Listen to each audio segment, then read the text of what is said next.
됐습니다. 예레미야 1장입니다. 예레미야 1장 1절에서 10절까지요. 이인숙 집사님 1절에서 5절까지 읽어주시면 나머지 다 같이 읽도록 하겠습니다.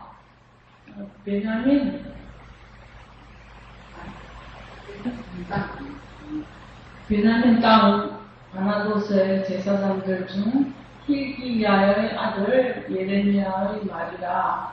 아몬의 아들 유다 왕 요시야 다스리는 천천히요. 요시야가 다스린 지 13년에 여호와의 말씀이 예레미야에게 임하였고, 요시야의 아들 유다의 왕 여호야김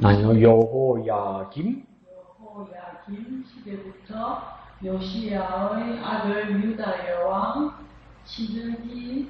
시드기야의 11년 말까지 곧 5월에 예루살렘이 사로잡혀가기까지 임하니라.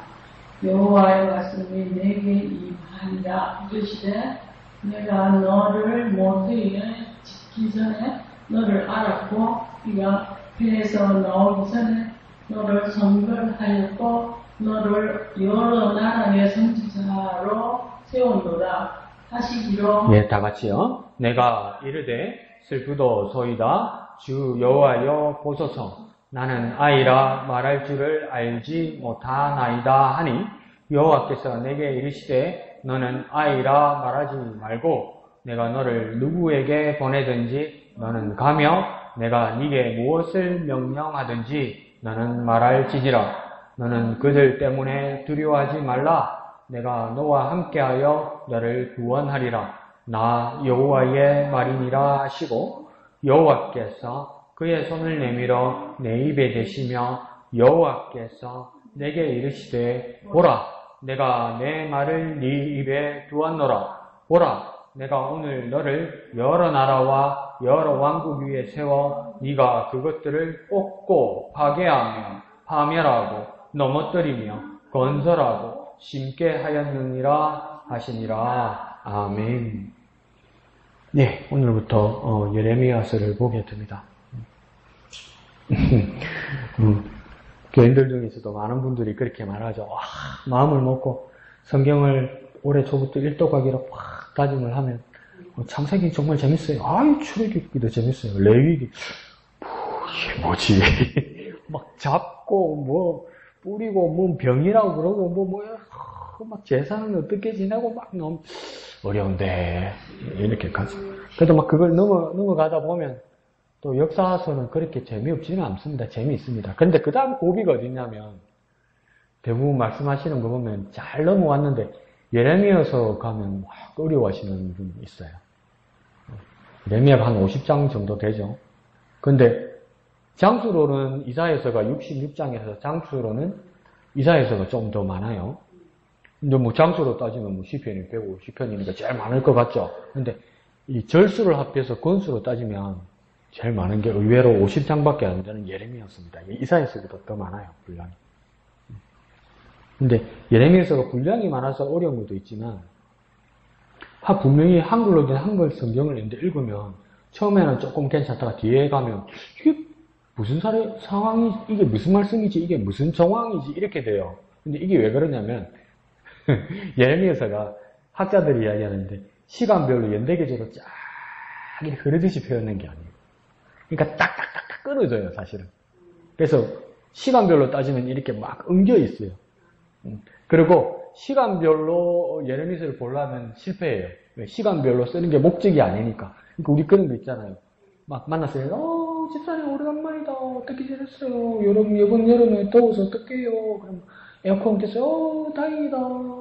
근데요, 냉장고에 열기가 더해요. 그럼 이야기도 이렇게 가야 되는데 뭡니까? 그러다가 북극 이야기 나오고 기후 이상 뭐 이야기 나오고 딴 데로 가잖아요.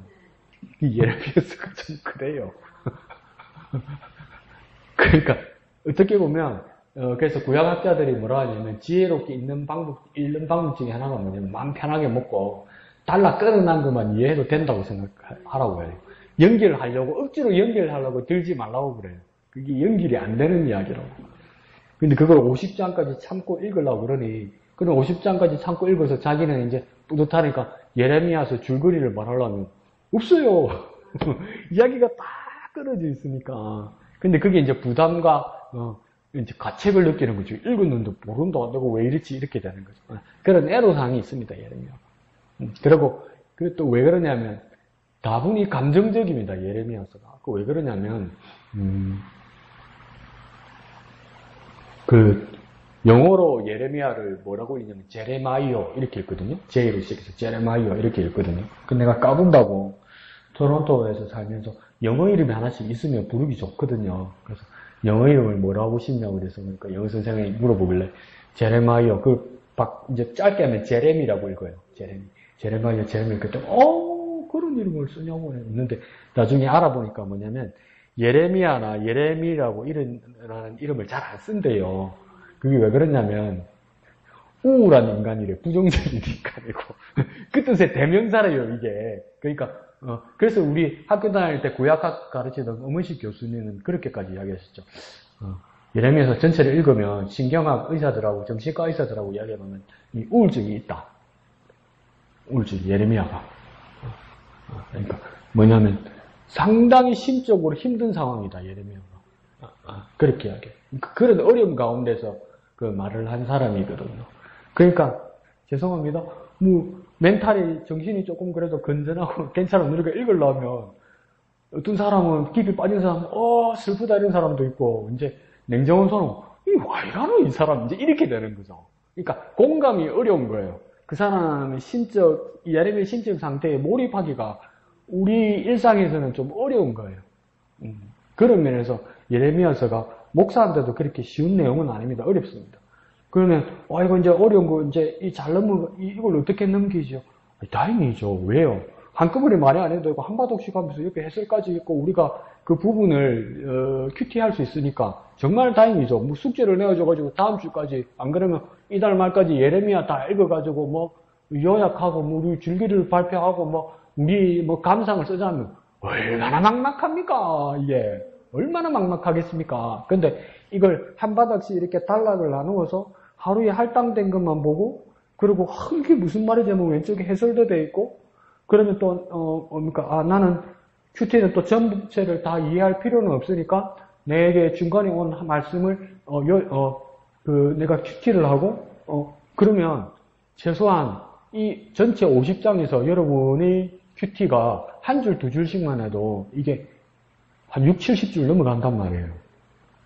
그러면 대한민국의 어느 교인이, 죄송합니다, 어느 목사님들이 예레미야서에서 6, 70줄에 큐티를 한 사람이 큐티를 안 하면 누가 있겠어요?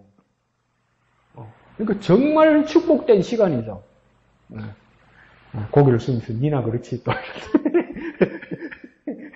근데 이게 얼마나 다행입니까? 우리에게 큐티의 기회로 왔다는 게 이게 엄청난 기회입니다. 기회. 엄청난 기회입니다.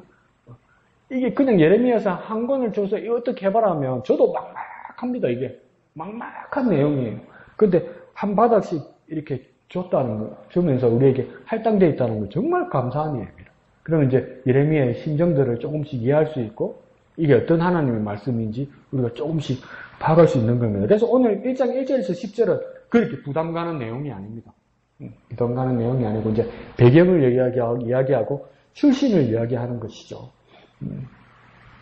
왼쪽에 제목 한번 읽어볼까요? 시작. 말씀을 받은 자의 삶. 그러니까 말씀을 받은 자는 본문에서는 누구이겠습니까? 예레미야입니다. 예레미야.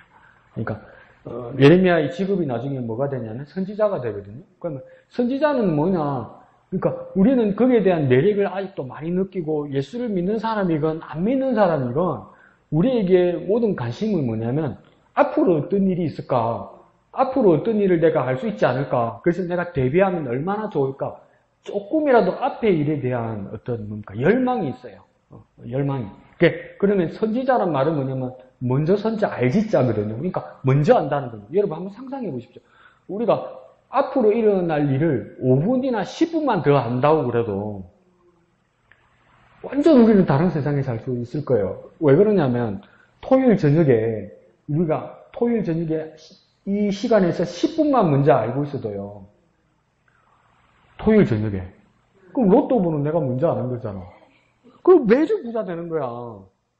근데 그게 안 되잖아요. 그러니까 고만하게 사는 거예요.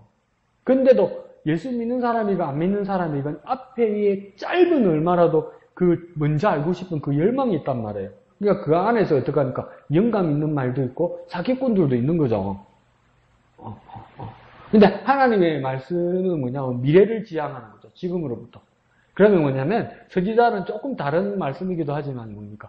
미래를 지향하는데 그 미래를 지향하는 말은 뭐냐면 사람의 어떤 감각이나 어떤 지력이나 어떤 지식으로 되는 것이 아니라 뭡니까? 말씀을 받아야 되는 거예요. 그러니까 자기에게서 나오는 게 아닌 거죠. 말씀을 생산하는 자의 삶이 아니잖아요, 제목이. 말씀이 넘치는 자의, 자기에게서 나오는 자의 삶이 아니잖아요. 말씀을 받았다고 그러잖아요. 그러면 이 말씀을 받은 이 사람은 누구냐면, 지게 아닌 거예요, 말씀이. 자기 게 아닌 거예요. 하나님 말씀인 거예요. 그러면, 내가 원하는 대로 말씀이 온다? 안 와요. 그렇죠? 근데 자꾸 말씀을 먼저 받았다고 말하는 사람들, 예언하는 사람들, 선지자도 어떻게 말하려고 사람들에게 유혹하냐면, 자기가 원하는 방향으로 자기 목적대로 그 말씀이 와서 말을 전하는 것처럼 한단 말이에요. 근데 내가 만드는 말씀이 아니기 때문에 내가 원하는 대로, 내가 의도하는 대로, 내가 목적한 대로 말씀은 안 온다고 봐야 돼요. 그 말씀의 목적은 누가 가지고 있는 겁니까? 하나님이 가지고 있는 거니까 하나님의 목적대로 쓰임받는 사람이 선지자고 예언자가 되어야 되는 거죠. 그러니까 먼저 말씀을 알아서 내 팔자를 고치거나 내 삶이 바뀔 거라고 꿈을 깨셔야 됩니다. 아무리 하나님 말씀이 능력이라도. 그러니까 하나님 원하는 대로 내가 살아야지 그렇게 결단하고 믿음을 가질 때 하나님께서 먼저 말씀을 주시는 것이죠. 그러면 그 먼저 말씀을 받았을 때 와 감사하다 이럴 확률도 있지만 말씀이 너무 부담돼서 왜 나한테 왜 이러시지 이럴 수 있을 수 있는 거예요. 내가 원하는 대로 말씀을 먼저 받았으면 좋죠. 그런데 하나님이 의도에 따라서 하나님의 말씀을 주시면서 내가 먼저 해야 되는 게 있으면 그러니까 예레미야도 너무 부담스러운 거 이거 받기 싫은 거예요. 분명히 왕들도 싫어하고 사람들도 싫어할 걸 아는 거죠. 잘못하면 죽을 수도 있다는 걸 아는 거죠. 이렇게 말했다가는 그게 그 하나님의 말씀이라는 거예요. 선지자라는 것은 하나님의 말씀을 받은 자, 하나님의 말씀을 언제 아는 자는 그러니까 내가 말씀을 만들지 않았고 하나님의 말씀을 받았기 때문에 그러한 자의 삶이 어떠한가 이걸 보는 거죠. 밑에 보라색으로 된 두 줄 요약을 한번 읽어볼까요? 유다가 시작이요. 유다가 내적인 부패와 외세의 위협 속에 위태로울 때 하나님은 예레미야를 불러 하나님의 말씀을 전할 선지자로 세우시고 그를 통해 심판과 회복을 성취하기로 하십니다. 이렇게 됐죠. 그래서 이 말은 뭐냐면 상당 부분이 1절에서 3절까지의 그 예레미야의 배경에 대해서 이야기하는 겁니다. 근데 오늘 첫 줄에서 외세의 침략과 내적인 부패의 외세의 위협이라고 말하는 건 뭐냐면 예레미야가 하나님 앞에 선지자로 사명을 받았을 때가 뭐냐면 유다 왕국의 말기입니다. 말기. 이제 마지막 때예요. 마지막 때. 그래서 내적인 부패라고 말하는 건 뭐냐면 유다가 그러니까 어떤 사람들은 그렇게 말해요. 또 다르게 말하는 사람이 있는데 극단적으로 남북 왕국이 갈리고 나서 북이스라엘과 남유다가 있을 때 선왕을 몇 명을 뽑을까 할 때 북이스라엘 한 사람도 없다고 그래요. 북이스라엘 한 사람도 없어요. 선한 왕은 한 사람도 없어요. 그리고 남쪽에서는 이 사람이 선하다 악하다 이렇게 막 갈리기도 하는데 굳이 세 사람을 뽑자면 세 사람만 더 나은 사람 일부 나은 사람도 있겠지만 굳이 세 사람만 다 뽑자면 전반기에 여호사밧 그 다음 후반기에 오면서 히스기야, 요시야 이렇게 됩니다. 다른 사람도 있을 수 있지만 굳이 이렇게 많이 추리자면 전반기 여호사밧, 말기에 히스기야, 그 다음 요시야 이렇게 되거든요. 근데 요시야가 전장에서 전사한단 말이에요. 죽는단 말이에요. 그러면서 그의 아들 여호야김이 왕이 되고 그 다음 여호야김이 이제 포로로 끌려가면서 여호야긴이라는 아들이 그러니까 긴 이렇게 나눠집니다. 여호야김 그 다음 그의 아들 여호야긴 이렇게 여호야긴이 아들이 왕이 되다가 또 바벨론의 포로로 잡혀가면서 그 여호야긴의 삼촌 그러니까 여호야김의 형제 여시야의 아들 중에 한 사람 시드기야가 이제 다시 왕이 되는 거죠. 그러면서 시드기야 때 이제 유다 제국이 멸망하는 거예요. 그러니까 내적인 부패라고 말하면 어떤 상황을 말하는 거냐면 요시야가 죽었을 때 예레미야가 있어서 요시야의 죽으면서 엄청 슬퍼하고 유다 왕국의 많은 신실한 사람들도 와 이제 이 나라가 끝이 나는 게 아닌가 엄청 절망하거든요. 그러니까 요시야 이후로 나타났던 나머지 세 왕들은 전적으로 부패한단 말이에요. 그러니까 이게 내적인 부패 안에 들어가는 거죠. 그 다음에 외세의 위협이라고 하잖아요. 외세의 위협은 북왕국은 아시리아에서 멸망했잖아요. 근데 아시리아가 멸망하고 나서 남왕국이 남유다가 남아있는데도 히스기야 때도 아시리아가 계속 침략하려고 그러고 협박하고 막 그러잖아요. 그래서 막 히스기야가 기도하고 막 이러잖아요. 그러니까 아수르가 침략하려고 그랬고 그러다가 아수르가 멸망하자 바벨론이 또 이제 유다를 침략하려고 하고 그런데 또 남유다에서는 그럼 내가 누구 편을 들여서 우리나라를 살리려 할까 할 때 또 이집트 애굽에 또 손을 벌리다가 애굽에 또 도로 얻어맞고 막 이래요. 그러니까 이 가운데서 막 잼이 돼버리는 거죠. 그러니까 외세 위협이란 건 뭐냐면 이전에 아수르, 그 다음 애굽, 이집트, 그 다음 느부갓네살이 있는 바벨론 이 여러 침입을 받는다는 거예요. 이 위협 가운데 있다는 거예요. 그러니까 내적으로도 왕들은 부패하고 외적으로 외교적으로 국방학적으로 막 그렇게 막 지정학적으로 그런 위험 가운데 있을 때 하나님이 이 일을 수습하기 위해서 누구를 세웠다고 하면 예레미야를 불렀다 이렇게 말하는 거죠. 그러니까 부패와 위협 가운데서 필요한 것이 무엇이냐? 하나님의 말씀, 하나님의 사람이 필요하다고 느껴야 되는 거예요. 그러니까 우리가 위기와 우리가 어려움이 있을 때 뭐가 필요하냐? 이제 하나님의 말씀이 있어야 되고 하나님의 말씀을 전할 수 있는 사람이 필요하다는 겁니다. 그러니까 나도 그러니까 하나님의 말씀을 전할 수 있는 사람이 되어야 되는 거죠. 누가 어떤 어려움이나 우리 형제 자매 중에 우리 지체들 중에 어떤 위기나 어려움이나 고난이 있을 때 우리도 한 형제 지체 되어서 얼마나 마음이 아픕니까? 그러면 위로할 수 있어야 되죠. 그러면 이 작은 일에도 우리가 예레미야처럼 쓰임을 받아야 되는 거죠. 어떻게 사람이 되어야 됩니까? 하나님의 말씀을 전해줄 수 있는 사람이 되어야 되는 거죠. 위로할 수 있는 사람이 되어야 되는 거죠. 그러면 위로하는데 어떤 위로를 전해줘야 되느냐? 하나님의 말씀을 전해줘야 될 거 아니에요. 하나님의 말씀을. 그럼 하나님의 말씀을 어떻게 해줘? 말씀이 있어야 전해주는 거죠. 평소에 위로해야 되기 때문에 뿅뿅 온다 막 뿅뿅 지금 예레미야도 그런 거 아닙니까? 이러는데 평소에 말씀이 있으니까 우리가 평소에 뭐 해야 됩니까? 말씀을 보고 말씀을 묵상하고 말씀을 큐티하고 이게 막 켜켜이 쌓여 있어야 되는 거예요. 우리 삶과 우리 심령과 우리 기억과 우리의 마음에 쌓여 있어야 되는 거예요. 그래야 우리가 예레미야처럼 쓰임 받을 수 있는 겁니다. 그냥 막 저절로 되는 거 그거는 아니죠. 그러면서 이제 1장 1절에서 보면 이제 예레미야가 어디에 살았고 어디 출신인지가 이렇게 나오죠. 어디에 살았다고 하면 베냐민 땅 아나돗에 살았다고 이야기하잖아요. 그러니까 레위 사람들은 원래는 자기 할당 지역이 없잖아요. 그러니까 분깃이 없으니까 기업이 없으니까 어떡합니까? 딱 나눠가지고 나머지 12지파에 이렇게 이제 그걸 분할을 받아서 그 안에서 다 떨어져 가서 가족들이 사는 거 아니에요. 그러니까 이 예레미야의 집안, 레위 제사장 집안은 어디에 할당을 받았냐면 베냐민 사람들이 사는 아나돗 지방에서 할당을 받았다는 겁니다. 근데 그 사람의 아버지가 나오죠. hil기야라고 이야기하죠. 예레미야의 아버지가 hil기야. 그러니까 이 직업이 뭔지도 한가운데 나옵니다. 뭡니까? 레위인 중에서도 제사장이라는 겁니다. 제사장. 근데 이게 오른쪽 밑에 초록색에 해설에도 아주 작은 글씨로 되어 있지만 이 상황이 얼마나 묘하냐면 그냥 제사장이 아니고요. 예레미야가 딱 잘라서 먼저 말씀드리면 뭐냐면 예레미야 집안은 몰락한 제사장 집안입니다. 몰락. 망했다고요.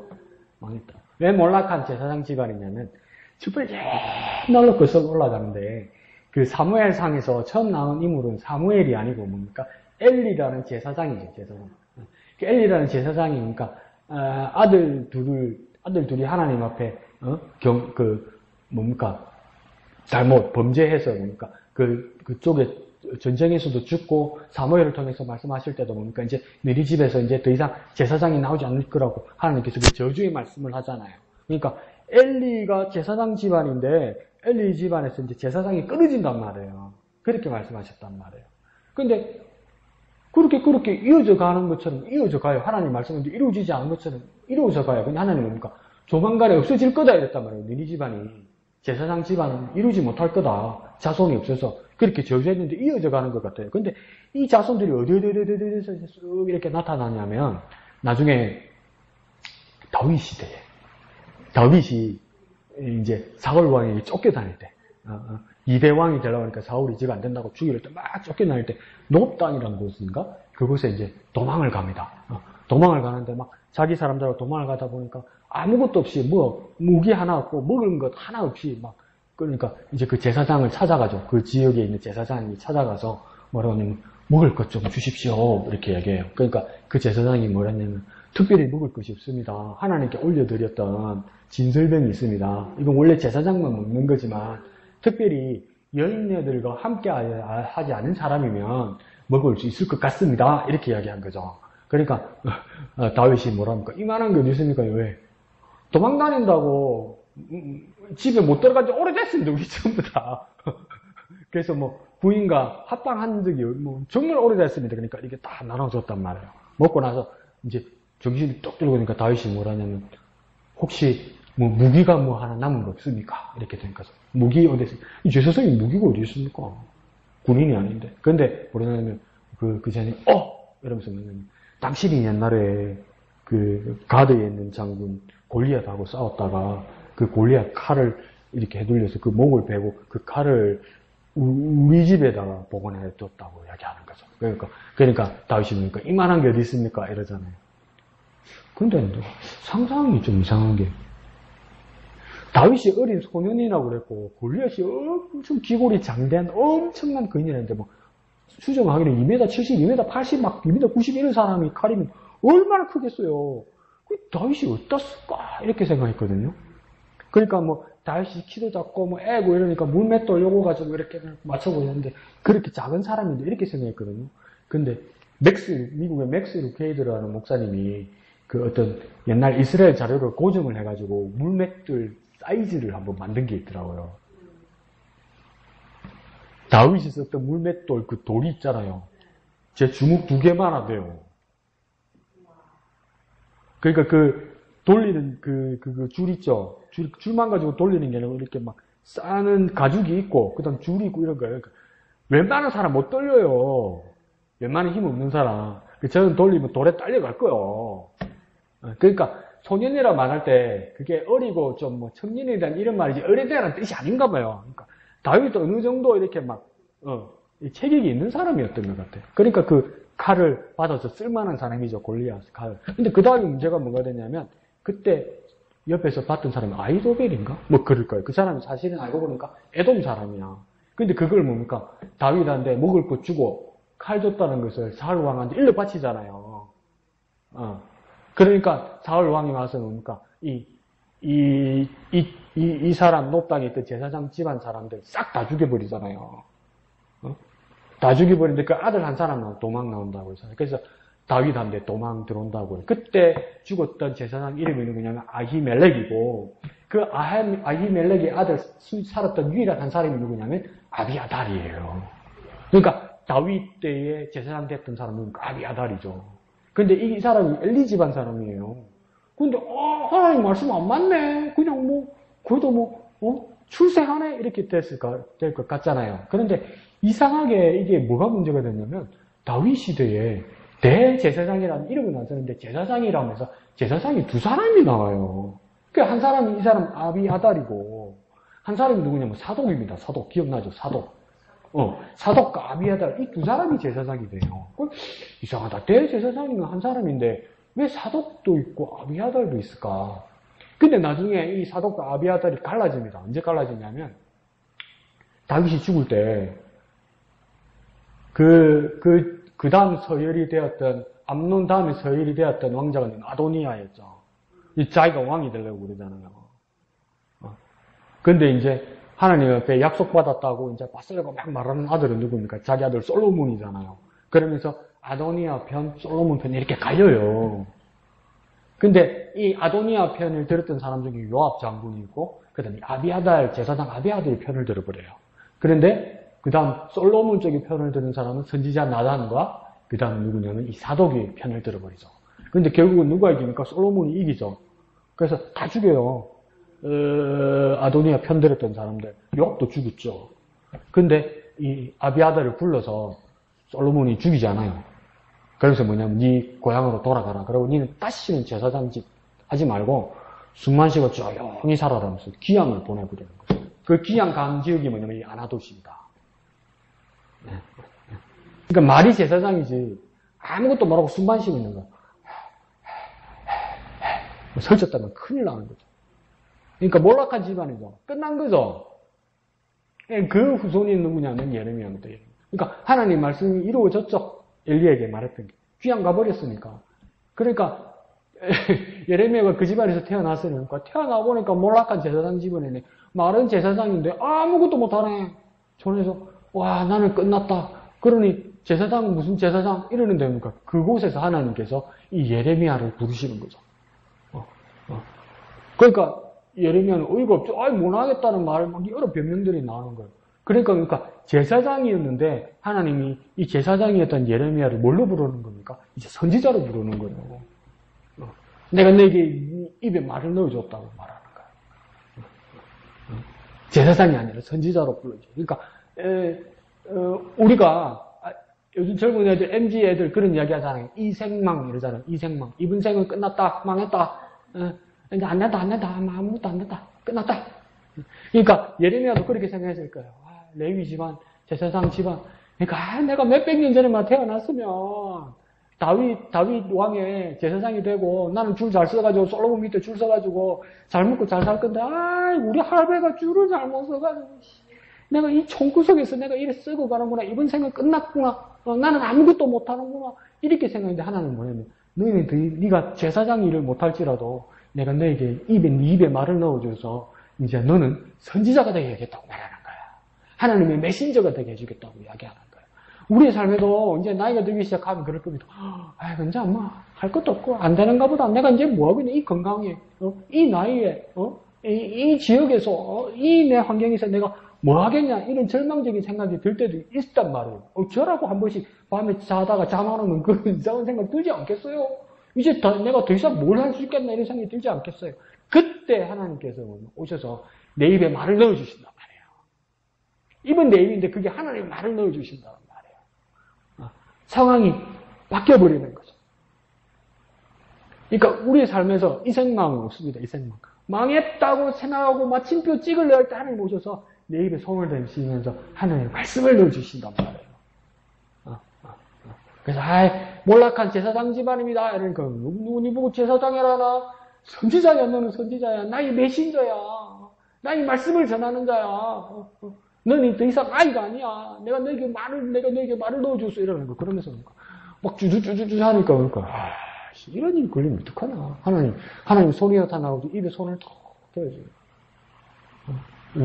내 말을 그 옛날에 잔용윤 씨할 때 그러잖아요. 잔용이 아니라 주병전이겠죠. 여러분들을 모아서 제가 가지고 가겠습니다. 이랬잖아요. 그것처럼 하나님께서 하나님의 말씀을 모아서 손에 탁 담아서 예레미야 입에 지금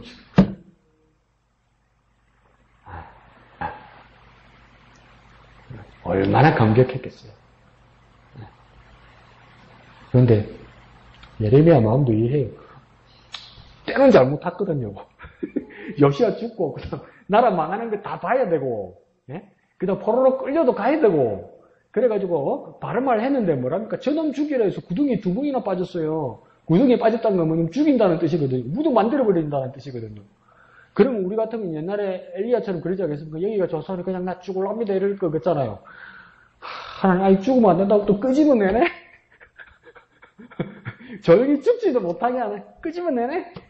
그래서 또 내 말을 전해라고 하네? 전하고 있으니까 뭐라고 합니까? 또 자기 비서 바룩을 시켜가지고 하나님 말씀이라고 적으라고 그러네? 적어가지고 왕한테 줬어요. 그러니까 왕이 뭡니까? 성질 들어가지고 어떡하대요? 하나님 말씀을 받은 적은 걸 줬는데 칼로 찢어가지고 화로에다 갖다 붙잖아. 어쩌라고 그럴까? 그러니까 예수 믿는 사람이건 예수 안 믿는 사람이건 하나님 앞에서 제발 경상도 사람에서 발음이 잘 안 되네. 성질대로 하면 안 됩니다. 포기하는 정도가 아니라 돌이키지 못할 수도 있어요. 근데 그게 목사님 됩니까? 예레미 듣고 짜증난다. 그렇긴 한데, 하나님 앞에서 승질내면 안 됩니다. 이게 뭐 하는 짓이에요, 이게. 이거 돌이키지 못하잖아요, 이러면. 와, 얼마나 승질을 낸다고 어떻게 하나님 받은 말씀을 칼로 찢어가지고 불 속에다 넣습니까? 그게 뭐 하는 짓입니까, 그게. 예. 근데 예레미야가 그걸 딱 경험해. 그러면 내가 예레미야면 그러겠죠. 아이고, 내가 어쩐다고, 내가, 하나님 말씀 받아가지고, 내가 이 고생을 하고, 하나님, 내가 그냥 조용히 살다가 내가 그냥 조용히 죽는다고 그랬잖아요. 하나님, 나한테 그런 마음이 들지. 그러니까, 우리 가르치는 음원실 교수님이 뭐라고 하냐면, 그 내용을 보면, 정상적이지가 못하다. 우울증이 있다. 그러니까 10장 9절쯤 갑니까? 그때 이러잖아요. 내가 다시는 하나님 말씀을 전하지 않겠다고 다짐했다고 그러잖아요. 근데 뭐라고 합니까? 그 하반절에서, 내 마음이 들끓어서 견딜 수가 없나이다 이러잖아요. 막 당했잖아요. 내가 왜 여러분 전도하러 나갔는데, 이틀 전입니까? 철길이나 시장 앞에서 전도하는 여자분 한 분 있어요. 자주. 그 전도하면 얼마나 기도하고 얼마나 자기가 자존심이 죽이고 하나님 말씀을 전하려고 전도지를 돌리겠어요. 그런데 막 전도지 돌리고 있는데 그냥 받고 안 믿고 이래 그것까지도 참겠는데 꼭 그런 사람 있잖아요. 전도지 주고 예수님 믿으세요. 막 해코지 하는 사람 있잖아요. 얄궂은 소리 하는 사람 있잖아. 그럼 그것도 참아야 되는데 그거 안 참아지거든. 그러면 더 큰 소리로 안 믿으면 지옥 갑니다. 멸망하지 마십시오. 예수님 이 말이 나온다고 승질이 나서. 승질이 나서. 안 그래요? 그냥 가만히 받고 지가 안 믿으면 그만이지. 왜 나한테 엄한 소리 하나 그러면 그렇죠. 그런 생각이 들죠. 그러니까 예레미야도 뭐라고 지금 이야기하는 거냐면 10장쯤 가면 내가 다시는 하나님 말씀을 전하지 않겠다고 그러는 거라고. 내가 왜? 근데 하반절에서 뭐냐면 그런데 하나님 말씀이 내게 오면 막 견딜 수 없다는 거예요. 그 막 감동의 말씀이 또 밀려온다는 거예요. 성질도 나는데 다시 하나님 말씀 받으면 감동이 온다는 거예요. 감동. 얼마나 솔직합니까 이거. 우리 인생이 한결같은 사람이 어디 있습니까? 어느 신씨라도 해봤자 우리 믿음이 아무리 좋다고 했죠. 언제 우리가 한결같습니까? 이랬다 그랬잖아요. 예레미야도 한 가지인 거야. 에이씨, 안 해. 근데 하나님 말씀이 오면 또 막 가슴이 벽차가지고 막 견딜 수 없나이다. 이런 인생을 겪으니까 모든 인생이 고난이 있고 고통이 있고 어려움이 있고 기쁨, 슬픔, 즐거움, 희노애락이 있으면 똑같은 건데 그러면 우리가 하나님 말씀에 그냥 시달리더라도 하나님 말씀 안에 있는 게 맞지. 안 그래요? 하나님 떠난다고 그냥 행복하겠어요? 좋은 일도 있고 나쁜 일도 있겠죠. 세상 살다. 여기 와서도 그러니까 하나님 위해서 의를 위해서 핍박받기도 하고 감동이 있다면 어디다 살아야 되겠어요? 하나님 편에서 살아야지. 그래야 인생이 나중에 하나님 앞에서 보람이 있지. 예레미야가 그런 삶을 사는 거죠. 근데 예레미야 고생 정말 많이 한 것 같아요. 정말 많이 한 것 같아요. 정말. 그 매국 노소리까지 들었거든요. 항복하십시오! 이러거든요. 그 민족의 반역자잖아요. 근데 하나님은 그래 말해라 이런 거죠. 그러니까 예레미야 내가 왜 그런 말을 해야 되냐는 거. 그렇게 훌륭한 사람입니다. 아이고 내가 참 소리 많이 했네요. 자, 이양득 집사님.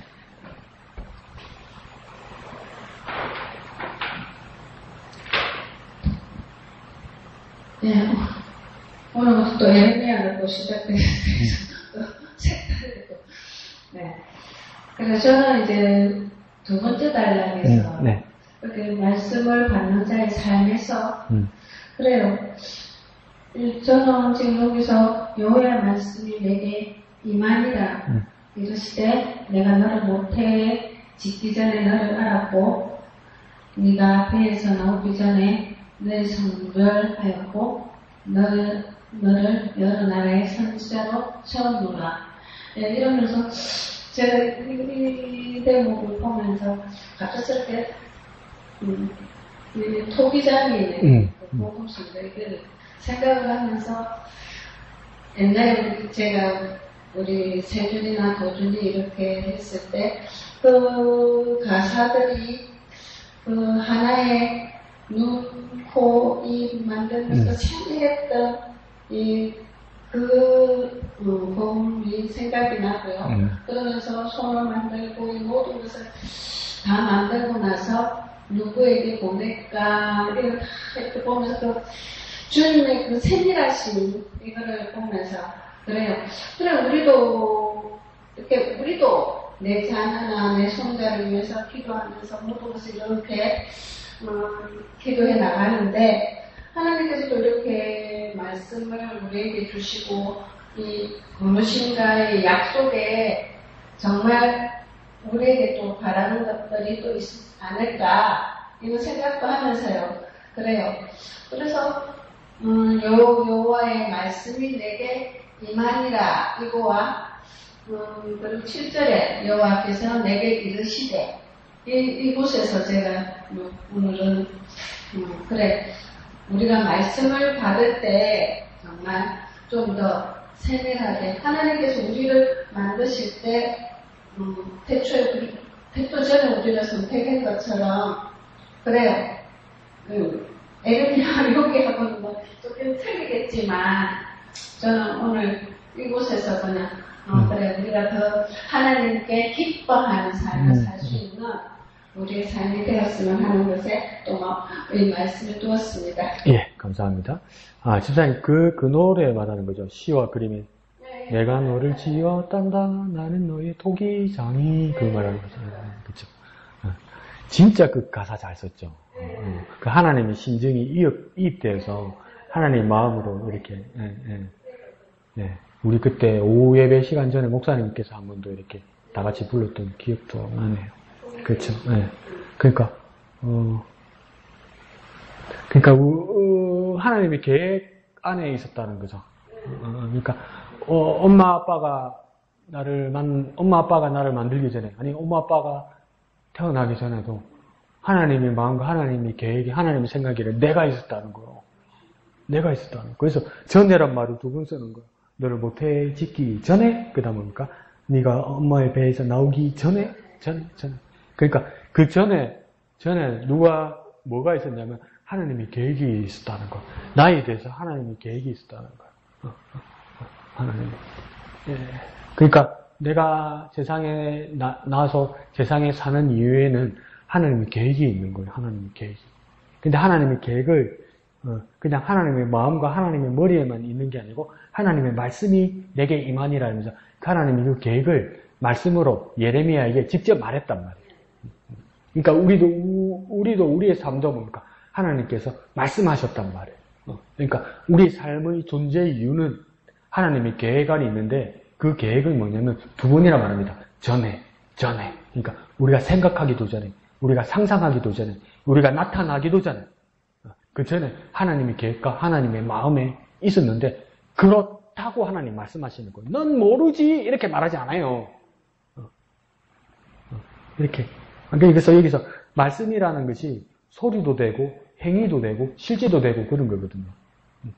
그렇게 말하는 거죠. 그러니까 한 번 더 그렇게 보셨죠. 7절에 여호와께서 내게 이르시되 이러잖아요. 그러니까 행동과 예레미야의 행동과 말의 근거는 뭐냐면 하나님의 이르심, 하나님의 말씀입니다. 하나님의 말씀. 그러니까 행동하는 거, 말하는 거, 눈짓, 몸짓 이런 거 있잖아요. 전부 뭡니까? 근거가 하나님입니다. 하나님. 왜 하나님이냐면 예레미야의 마음과 신경과 정신 상태와 심리적 상태를 하나님이 알고 보냈어요. 상당히 위축되어 있다는 거 하나님 분명히 아세요. 그러니까 뭡니까? 아주 건강하거나 멘탈도 탄탄하고 몸도 건강하고 집안도 빵빵하고 배운 것도 많고 이런 사람이 정반대의 사람이란 말이에요. 부족하고 나약한 사람이란 말이에요. 그러니까 하나님이 어떻게 해야 되냐면 하나님이 직접 주시고 하나님께서 직접 말씀해 주시고 하나님께서 직접 역사하시지 않으면 예레미야가 일을 할 수가 없어요. 그러니까 바울도 나의 나약함을 자랑한다고 이야기하잖아요. 분명한 이유가 있는 거예요. 분명한 이유가. 그러니까 하나님이 내게 이르시되 하나님 나 예레미야에게 하나님 뭡니까? 말씀하셨다는 거죠. 그러니까 두 번 반복되는 거죠. 집사님 지적한 것처럼 4절에서 여호와의 말씀이 예레미야에게 임하셨고 똑같은 방식으로 7절에 여호와께서 나에게 곧 예레미야에게 이르셨다. 말씀하셨다. 그러면 우리가 생각하고 말하고 행동하는 근거가 무엇이냐? 예레미야처럼 하나님의 말씀에 근거가 있다는 겁니다. 하나님의 말씀. 하나님의 말씀을 따라 우리가 행동하고 말해야 된다는 거죠. 목사님 말씀에 100% 동의합니다. 정말 좋아요. 정말 좋아요. 정말 좋아요. 교회에 있는 어느 누구가 이게 동의하지 않겠어요? 동의하죠. 그러니까 하나님 말씀 따라 살겠습니다. 이러죠. 강 목사가 뭐 어떻게 말할게요? 말씀을 봐야 말씀대로 살지. 말씀은 안 보고 어떻게 말씀대로 살겠어요? 그러니까 뭐냐면 예레미야처럼 역사해 주십시오. 말씀을 잘 만들어가 내 입에다 혹 넣어주시든지 귀에다 대고 훅 말씀해 주십시오. 아니 100% 완벽하게 성경 말씀을 주셨잖아요. 그걸 왜 안 읽고 자꾸 말씀대로 산다고 해야 그러니까 이걸 미국의 존 맥카더 목사님이 쓴 책 중에 책 제목이 뭐가 있냐면 무모한 신앙이라고 그래요. 무모한 믿음. 그러니까 말씀대로 살겠대요. 말씀대로 살겠다는데 가만히 보면 다 저질러버려. 근거 없이 저지르는 거. 이걸 믿음이라고 생각하는 거예요. 이거 정말 무모하다는 거예요. 진짜 믿음이란 거 무모해서는 안 된다는 거예요. 죄송합니다. 무식해서는 안 된다는 거예요. 뭡니까? 하나님 말씀을 확인하고 하나님 말씀대로 해야 된다는 거예요. 그러니까 존 맥카더 목사님은 뭐냐면 말씀을 봐야 대입을 하지. 이러는 거예요. 말씀 안 보고 말씀대로 사는데 그게 도대체 무슨 말이냐는 거예요. 그건 무모한 거라는 거예요. 그건 믿음 아니라는 거예요. 근데 오늘날 많은 그리스도인들이 무모한 걸 믿음이라고 생각한단 말이에요. 저질러 버린단 말이에요. 그래 하나님께서 뒤치다 꺼내고 수습하는 게 믿음이라고 이야기한단 말이에요. 그 아니라고 이야기하는 거죠. 그러니까 집사님 말씀하신 것처럼 하나님 말씀이 내게 임하시고 하나님께서 내게 이르신 대로 하기 위해서는 이제 우리가 뭐 해야 됩니까? 말씀하신 하나님 말씀을 봐야 되는 거죠. 읽어야 되는 거죠. 그리고 깨달아야 되는 거죠. 그리고 우리 현실에 적용해야 되는 거죠. 적용. 그러니까 뭡니까? 잔소리죠. 큐티 하라는 잔소리죠. 매일매일 하셔야 된다는 잔소리죠. 네. 감사합니다. 예, 목사님. 저는 그 구절에 보면 예. 그가 손을 내밀어 내 입에 대시며 라는 그 그림이 목사님은 말씀을 만들어가지고 이제 입에 넣어주는 그런 장면을 봤는데 나는 왜 쉬하면서 왜 이런 거 있잖아요. 얘기했구나. 그런 장면으로 생각을 했고요. 어쩌면 이 시간에 어쩌면 난 아이라고 얘기하는 그 말할 줄 모릅니다라고 얘기하는 것 예레미야에게서 자기 자신을 생각할 때 가장 연약한 모습을 하나님께서 만져주시는 그런 시간이지 않았는가. 어떤 때는 우리가 하나님 앞에 나 할 수 있습니다 라고 하는 그런 것도 굉장히 중요하지만 어떤 때는 아주 겸손하게 그리고 정직하게 나는 솔직하게 인정하고 나는 아이입니다. 말 잘 못합니다. 근데 하나님의 능력은 용사를 부르셔서 용사로 쓰시는 것이 아니라 하나님께서는 없는 자, 미련한 자를 택하셔서 강한 자를 부끄럽게 하시는 하나님이시니까 하나님 앞에 우리가 인정하며 겸손히 엎드릴 때 하나님께서 우리들을 하나님의 능력이 임하는 통로로 나의 가장 약한 부분을 말씀이라고 하는 하나님의 큰 능력이 나타나는 통로로 우리를 사용하는 것 아닌가. 근데 거기에는 두 가지 조건이 있다는 거죠. 그래서 7절 말씀처럼 너를 누구에게 보내든지 가라. 어떻게 보면 첫 번째는 순종을 요구했고, 그 다음 8절에 보면 너 두려워하지 마라, 내가 너와 함께한다. 이건 우리들에게 믿음을 요구하고 있거든요. 그래서 순종하는 사람과 하나님께서 함께하신다라고 하는 주면 믿음으로 세워진 사람, 이 사람에게 하나님께서 비록 약할지라도 하나님께서 만져주셨고, 그리고 가장 약한 부분을 통하여 능력의 풍부가 되게 하시는구나 라고 하는 것을 이렇게 묵상했습니다. 예, 감사합니다. 그래서 목사님 한 3, 4년 전인가 저한테 책을 선물해 주신 책이 있었어요. 목사님 여분 책이 있어서. 근데 목사님도 이제 대전에 있는 가승근 목사님한테 선물 받은 책이라고 그러셔서 그 책을 최근에 이제 열어보게 되었는데요. 그분이 저자가 배철영 교수인가 그럴 거예요. 그분이 마무리 상수리 나무에서 아브라함이 그 하나님의 사자들을 만났을 때 그 내용을 이렇게 이제 자기 나름대로 이제 랍비들의 이야기들과 종교학자들, 구약학자들 이야기를 나름대로 자기가 각색해서 이렇게 해석해낸 거 보니까, 내가 상상하는 거하고 다르네? 이렇게 된 게 있더라고요.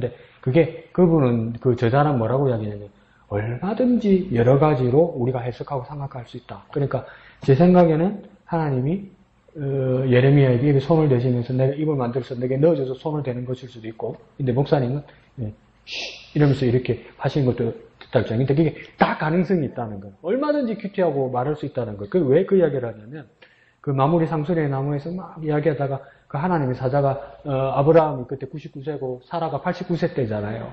그런데 뭐라고 해요? 내가 내년 이맘때에 내가 너에게 다시 올 것인데 너에게 아들이 있을 것이다. 이렇게 하니까 사라가 히? 이러는 거 아니에요. 그러니까 우리가 해석할 때는 대부분 여러분 그렇게 이해하시죠. 하나님께서 사라 이제 나와 이렇게 된 거죠. 네가 어떻게 웃느냐? 그러니까 사라가 너무 무서워가지고 안 웃었습니다. 그러면 가만히 내버려두면 되는데 아니야 너 웃었어. 그러니까 그 아들 이름이 뭡니까? 웃는다 이삭이 돼버린 거 아니에요. 우리 그렇게 대부분 그렇게 이해하잖아요. 근데 그 다른 랍비들이나 다른 구약학자들이나 그 책에 있는 배철영 교수는 어떻게 또 이해를 했냐면 엄청 나이스하고 친절하게 하나님의 사자가 이야기했다는 거예요. 뭐냐면 자 내년 이맘때에 내가 너희에게 올 것이고 너희들에게 아이가 있을 거야. 그러니까 사라는 비웃기보다는 웃은 건 사실인데 하나님 참 이렇게 생각했다는 거죠. 그러니까 하나님께서 하나님의 사자가 사라 이렇게 나오라고 너 웃었다 이럴 때도 막 나무라면서 웃은 게 아니고 거기에서는 책 이름 뭐냐면 웃었다는 이야기 때문에 하나님의 사자도 사라는 뭐냐면 웃으면서 너 웃었지? 이러는 거예요. 그러니까 사라가 부끄러워서 아닙니다 저 안 했습니다 거짓말한 게 아니고 너무 부끄러워가지고 사라도 웃으면서 아니요 이랬다는 거예요. 그러니까 하나님은 내년에 보자 이렇게 했었다고요. 그러니까 사라가 너무 감사해서 그 아이의 이름을 웃으면서 내 아이는 웃음이야 이렇게 했다는 거. 그러니까 이 해석도 가능한 거죠. 뭐가 틀리고 맞고가 아니라 얼마든지. 그래서 야 내가 한 부분만 너무 생각했었구나. 이렇게도 볼 수 있구나. 그처럼 오늘 목사님 말씀하신 것처럼 이렇게 그러니까 아이 같은 말 하지 마. 그리고 목사님 아까 말씀하셨죠. 그 중요한 조건이 순종과 믿음이라고 그랬잖아요. 근데 다음 주에 볼 초록색 교재에 사람의 존재의 목적 중에 맨 후반부에 가면 계속 반복되는 게 뭐냐면 믿음과 순종입니다. 사람의 존재 목적 중에 믿음, 순종, 믿음, 순종, 믿음, 순종 이런데 근데 그 사람도 웃긴다고 하면 믿어드려라 또 그러면서 그게 무슨 뜻인지 모르겠어요. 우리는 다음 주에 같이 한번 생각해 봅시다. 근데 요약하면 뭐냐면 믿음과 순종입니다. 여러 사람의 존재 목적 중에 하나가 믿음과 순종. 여기서도 보니까 예레미야가 이 사역을 할 수 있는 것은 믿음과 순종이라고 목사님 말씀하신 것처럼 그것도 일맥이 상통하는 거죠.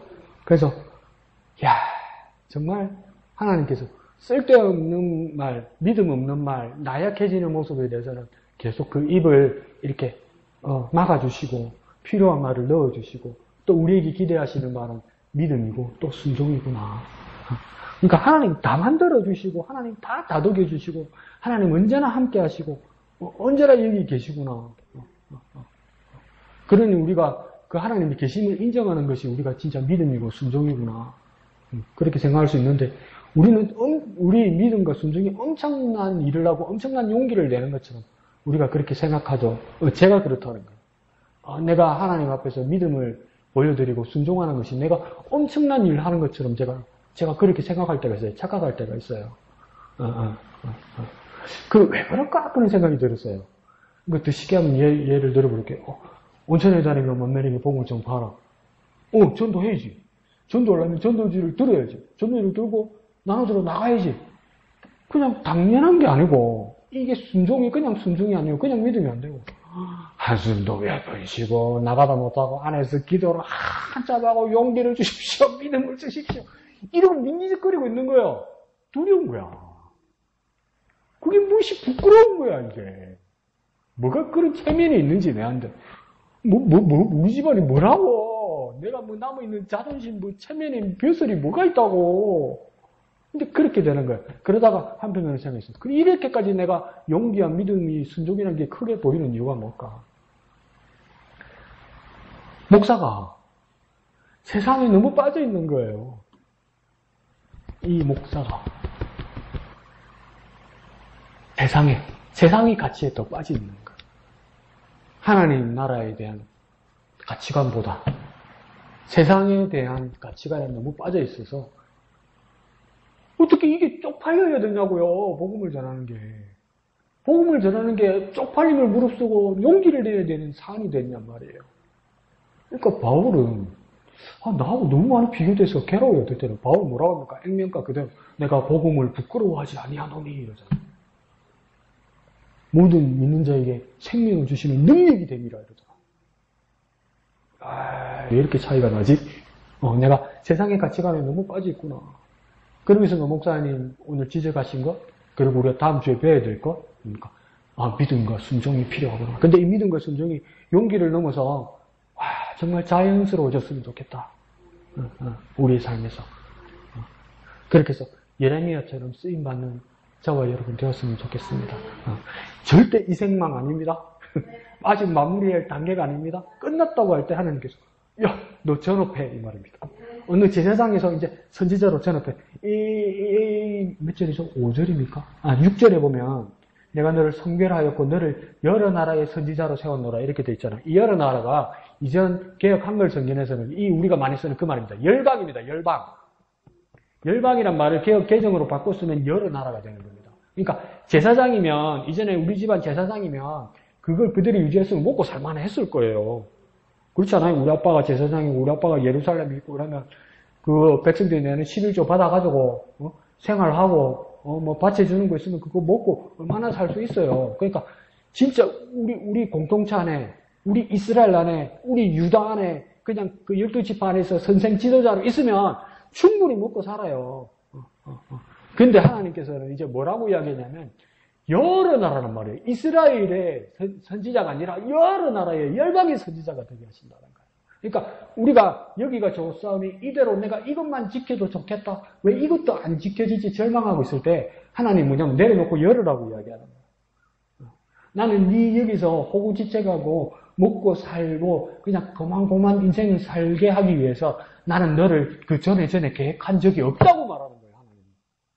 그런 식으로 네 인생을 살고 이 세상에서 인생을 끝내라고 내가 너를 짓고 내가 너를 전에 계획한 적이 없다는 거예요. 그러니까 옛날 말로 열방을 향하여 여러 나라를 향하여 온 세계를 향하여 말씀을 전하는 자로 내가 너를 세웠다고 내 계획이 그거라고 이야기하는 거예요. 그러니까 내 계획은 이 진해, 이 여자동이 아니라 온 세상이라고 말하는 거예요. 우리 목사님한테서 배운 것처럼 온 우주적인 사람이 되어야 되는 거예요. 온 우주를 바라보라는 거예요. 그러니까 열방입니다. 여러 나라입니다. 온 세상입니다. 온 우주입니다. 그 뷰가, 그 눈이 팍 열리라고 이야기하는 거예요. 하나님 계획 안에 우리가 그게 있습니다. 우리가 그렇게 쓰임받아야 됩니다. 이게 마음, 어깨를 또 펴고 마음을 열고 쓰임받을 준비하십시오. 쓰임받을 준비.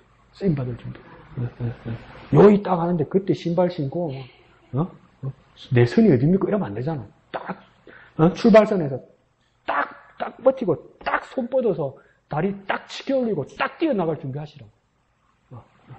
그렇게 예레미야처럼 쓰임받는 저와 여러분 되시기를 예수님 이름으로 축복드립니다. 이 시간 다 같이 찬송하신 후에 기도하고 마치도록 하겠습니다. 1절만 다 같이 찬송하겠습니다.